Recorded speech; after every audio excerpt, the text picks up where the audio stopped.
esok harinya selesai Bulan Syawal menjema lagi, takbir bergema sayu di hati. Di pagi raya penuh harmoni, pandu cermat berhati-hati. Cahaya Syawal menyinari pagi, embun jernih di hujung daun. Aidilfitri kembali lagi menyatukan hati, menghapus dendam. Kuih semperit tersusun rapi, air sirap manis terasa.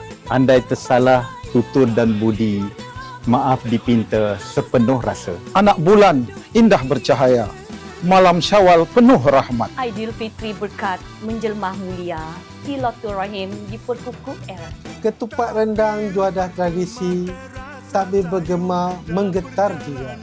Salam Aidilfitri kami ucapkan, maaf zahir dan batin dipinta. Selamat Hari Raya Aidilfitri, maaf zahir dan batin.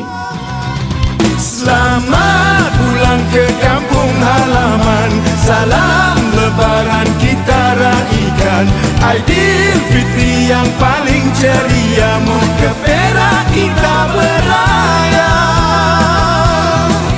Kami bahagian pengurusan JPJ Negeri Sabah mengucapkan Selamat Hari Raya Aidilfitri, maaf zahir dan batin.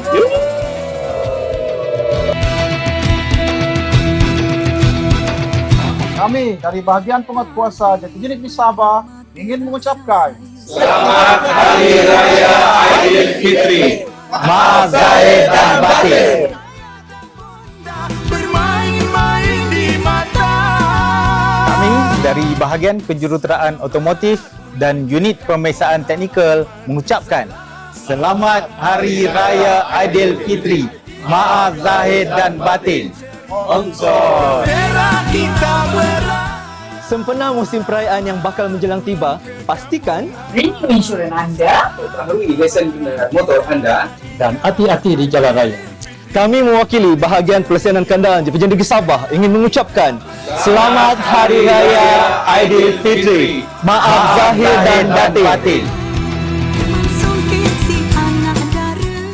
Kami dari bahagian pelaksana pemandu JPJ Negeri Sabah mengucapkan Selamat Hari Raya Aidilfitri, maaf zahir dan batin. Unit Integriti JPJ Sabah mengucapkan Selamat Hari Raya Aidilfitri, maaf zahir dan batin. Terasa sayu dalam perjalanan pulangku. berlalulah sudah Ramadan, sebulan berpuasa. Tiba Syawal kita rayakan Dengan rasa gembira, anak muda di rantauan semuanya pulang ke desa. Ibu dan ayah keriangan bersyukur tak terkira. Kami daripada Seksyen Komunikasi Korporat dan Perhubungan Awam ingin mengucapkan Selamat Hari Raya Aidilfitri. Maaf zahir dan batin. Assalamualaikum warahmatullahi wabarakatuh. Sempena tibanya Syawal yang mulia, marilah kita meraihkannya dengan penuh kesyukuran dan kegembiraan bersama yang tersayang. Saya ingin mengingatkan semua pengguna jalan raya agar sentiasa mengutamakan keselamatan dan berhemah semasa memandu. Pastikan kenderaan dalam keadaan baik dan patuhilah peraturan jalan raya demi kesejahteraan bersama.